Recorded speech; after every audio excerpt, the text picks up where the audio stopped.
Good morning to all my Facebook family. This morning, I'm going to be talking about 9 things that the government does not mention about your student loans. Me personally have had an issue with student loans for years and was very, very successful as using the Section 609 law to remove my student loans. Now, I've in the past been talking to different friends of mine and colleagues, and we've been going back and forth about these student loans. And I realized that there are 9 things that the student loan server is not even supposed to do to you. Okay, and we're going to talk about that one thing this morning. And then at 12 noon, I'm going to talk about bankruptcies, because I get a lot of questions about bankruptcies, and bankruptcies are not really a huge issue. Matter of fact, bankruptcies are probably the most easiest thing to deal with because they sell those debts to different debt collectors along the way, and they never send you, they never send the next collector your original instrument of indebtedness. Okay, so about this student loan, the one thing that really baffled me was when you're in school for so many years, they usually tell you, okay, you can go into a forbearance, okay? And that just means, that you just, kind of delaying your payments until you graduate or what have you. Well, one thing they're not telling you is that this interest is still accruing while you're in school. So it's not the same balance that you had when you started, okay? That's one thing students are not made aware of. I wasn't made aware of that myself. Okay, it's probably written in the fine print or what have you, but hey, we're making people aware this morning. Okay, so with how to deal with this forbearance is what I found out, that there is a thing called a income. Let me put it this way: there is a income payment plan that you can sign up for your student loan. Now, what they won't tell you is your student loan has already been paid within 180 days. Okay, in some states, it's called a surety bond. Okay, they take out surety bond insurance for your student loan, that just in case you default. Okay, when they know you're out looking for a job after you graduate, and you may not even get a job in the same field in which you graduated from, the major that you had, you sometimes start in an entry-level position and things of that nature. So, of course, you might have this chance of default, right? But they never told you that your student loan was already paid in full within 180 days. Okay, no kidding. Look it up. Google it. Look it up on the YouTube. It's called a surety bond. Okay. Now, the forbearance thing is not the best route to take. I'm not a financial advisor. I'm not trying to tell you don't do a forbearance. I'm just saying if you don't want a lot of that in interest accruing, you have a right to apply for an income-driven repayment plan. That's what it's called, income-driven repayment plan. They call it the IDR. Okay. So in that case, that caps your monthly payments, okay, at a percentage of your monthly disposable income. If you don't have monthly disposable income, you have a right not to have to pay your student loan. They don't tell you that. Isn't that crazy? Then they tell you after 120 months, because I was a public health nurse, okay, a public health nurse here in Georgia for over about 3.5 years. They told me if I put in 10 years, okay, I got to wait 120 months before my student loan is forgiven because I'm a public service nurse, okay? So does that even sound right? Your student loan was paid. This is so baffling to me, I tell you. Thank God the thing has been removed. It's been removed with the Section 609 law, and that's a whole nother story. If you haven't seen my first video talking about that Section 609 law, trust me, if you inbox me, or call me, personally, some of you guys know my phone number, it's 404-454-1234. 1851. I will definitely be able to walk you through this thing step by step. It was so baffling to me, and I was confused about how can you forgive me for something that's already been paid. Okay, already been paid. Okay, look it up, the surety bond. Now, if it's been already paid in 180 days, how can you forgive me in 120 months? It's like almost like a secured credit card. You know, you paid the secured credit card up front. Yes, the borrower is still you know, liable for that debt, but if the borrower default on that debt, it's automatic pay and your credit is still good. Same thing. Okay, so I just want to let you guys know this information. I just want to shout out to Farrah for joining us this morning. We have Ronald that joined us this morning. Thank you guys for joining. Stacy, I want to say hello to Sabrina. Thank you guys for joining me. Nakia, I hope you guys can hear me because this was so funny. The first time I did this video this week, my sound wasn't clear. Can you guys hear me out there? Hold on just one moment. Just want to make sure you guys can hear me because this is some good information here this morning. Anybody out there struggling with student loans, please contact them. Tell them to get this information. Look it up on the YouTube, Google about surety bonds, okay? Your student loan is definitely, you know, like, it stops a lot of people from purchasing homes, stops a lot of people from moving forward. Even with cars, they have to take the lesser car than what they want. Not saying you have to have the most expensive car in the world, because I don't drive the most expensive car in the world, okay? Just saying you want to get what you want when you go out there and you're utilizing your credit and things of that nature. And they're looking at this huge student loan and it sticks out like a sore thumb. But I think we should be aware of our rights. I always had a colleague and he always used to tell me, a lot of you guys know him, he says, Tammy, you don't have any rights if you don't know what they are. So we're here telling you guys your rights today. You have a right to write the letter. If you want to do this and take notes, you write the letter to your student loan servicer. Like, throw some names out there. Fed Loan. I see a lot of Navient. Most of these student loan servicers are up on the lawsuit right now. Okay, so if that name is out there and it's up on the lawsuit, you'll have even greater chance of removing that student loan, sending in that Section 609 letter. If you don't have access to the Section 609 letter, please contact me and I'll definitely get you access to that letter, okay? It really does work. You can also go on transunion.com, okay?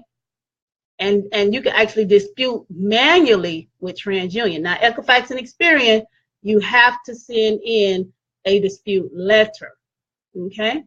Now, I'm giving this information to the community because it baffled me when I signed up and went to college.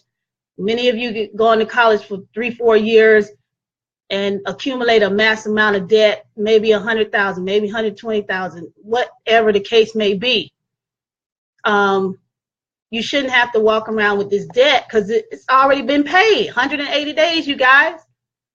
This is something the government has not told us. And matter of fact, if you're still in school and you're not quite wanting to dispute a student loan right now because you're a student in school, right?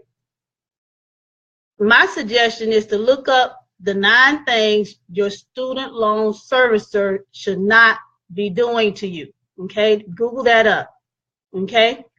9 things the student loan servicer is not supposed to be doing to you, okay? One of them is offering you a forbearance.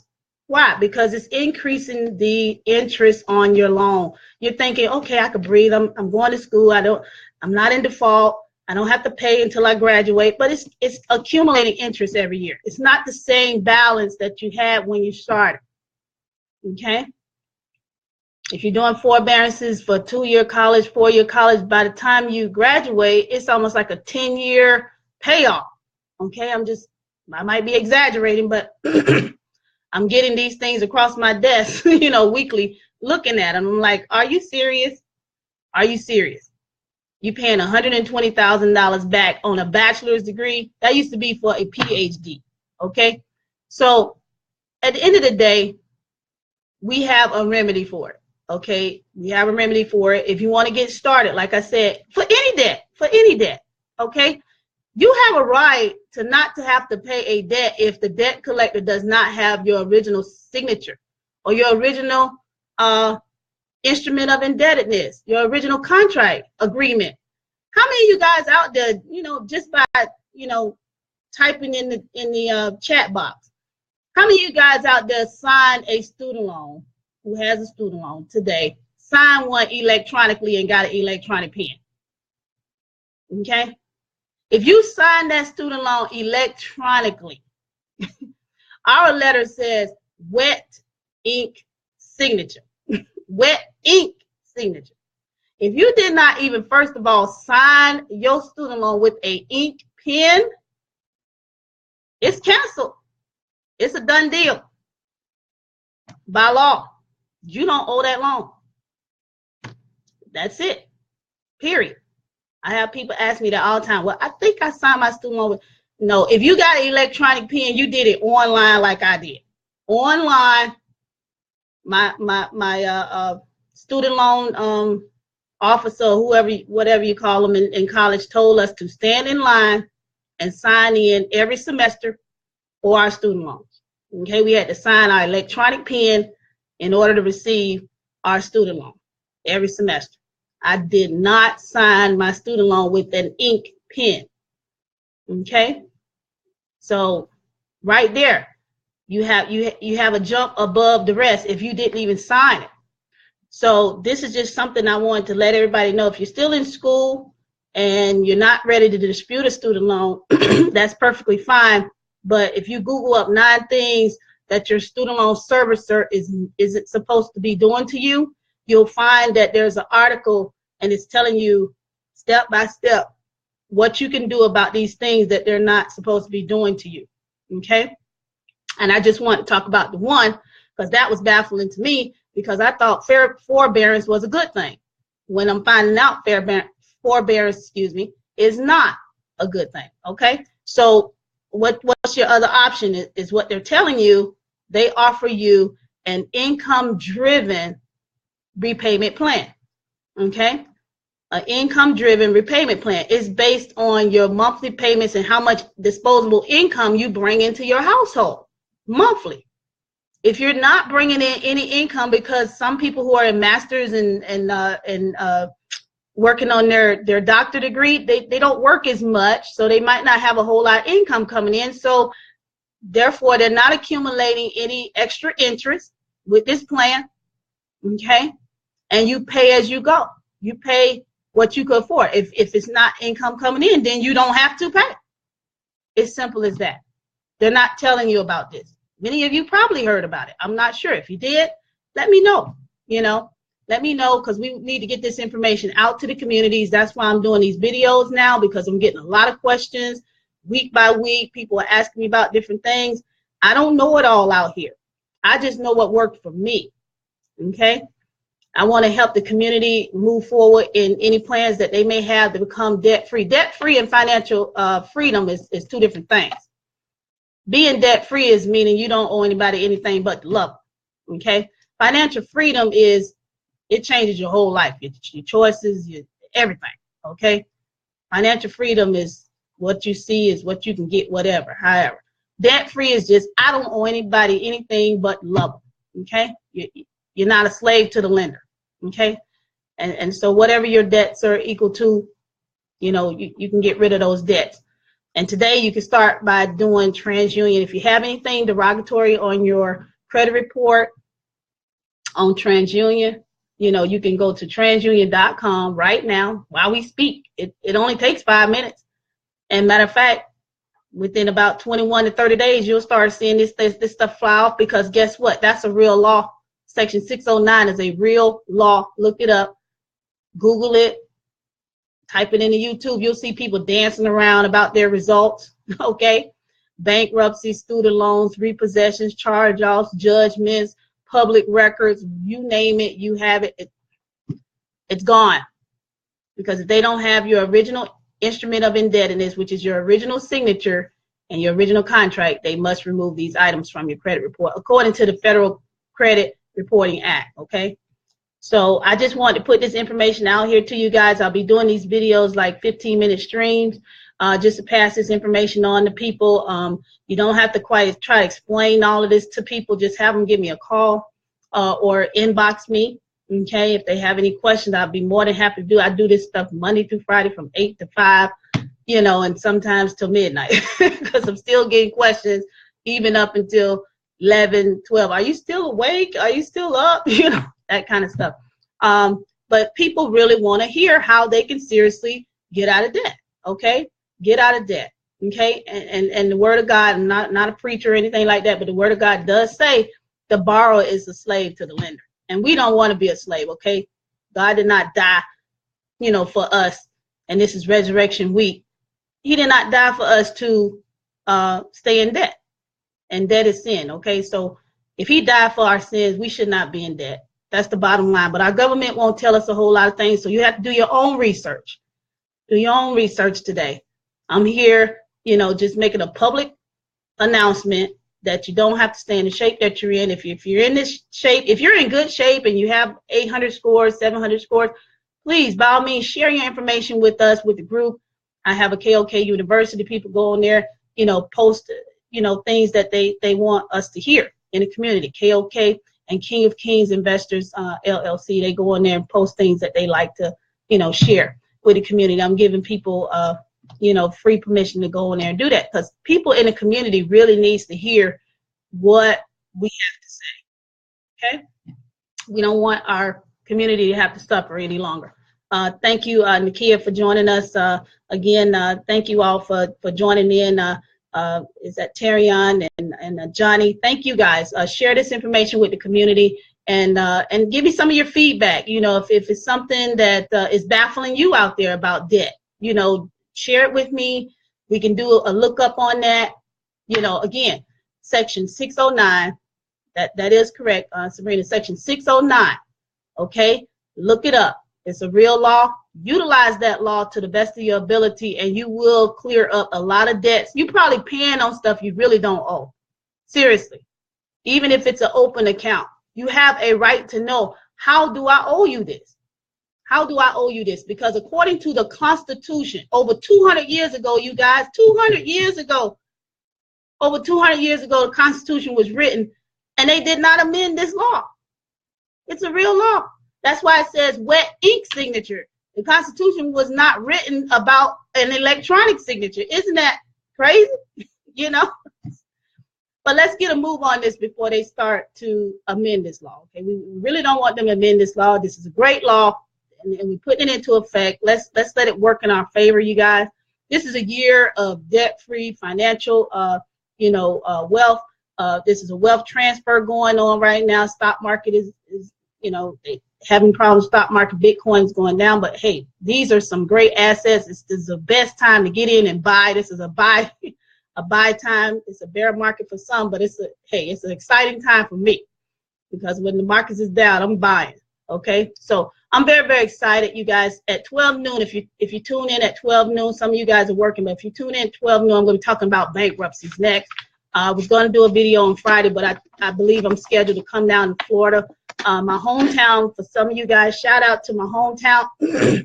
For those of you in St. Petersburg, Tampa Bay area, Palmetto, Bradenton, I'll be down this weekend. If anything changes, I'll let everybody know. So I won't be doing a video because I'll be on the road, you know, heading down there. Okay, so if you guys, if I'm in town and you want to meet with me or something like that, just give me a call. You know, my number is 404-454-1851. And inbox me your review. And I thank you guys for supporting us and joining in. I'm going to end this video now, and let's share it with the community. If you hear anybody complaining about debts, or they just want to get rid of the student loans or bankruptcy or anything like that, tell them section 609. Or call me. I'll type up all that paperwork for them. Call me. I'll get you started. Thank you guys, and you guys have a great day. Talk to you soon.